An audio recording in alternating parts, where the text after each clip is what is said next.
আপনার জীবনে এখন যাই ঘটে চলুক, যদি এখনো মরে না গিয়ে থাকেন তার মানে ভালোই করছেন, কারণ এমনিতেও আপনি খালি হাতেই এসেছেন। কাজেই যাই ঘটুক না কেন আপনি লাভবানই হচ্ছেন।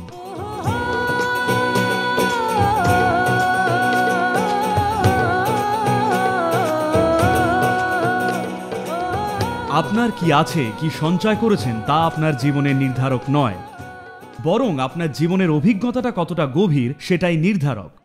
আর যখন কাজের প্রসঙ্গ আসে তখন দেখা যে কাজটা কতটা প্রভাবশালী বা কার্যকর আপনার কাছে আছে বলতে এইটুকুই, অনুভবের গভীরতা আর কাজের কার্যকরী প্রভাব। জীবনের অভিজ্ঞতাকে প্রগাঢ় করতে হলে আপনাকে একে পরমানন্দের রসে চুবাতেই হবে।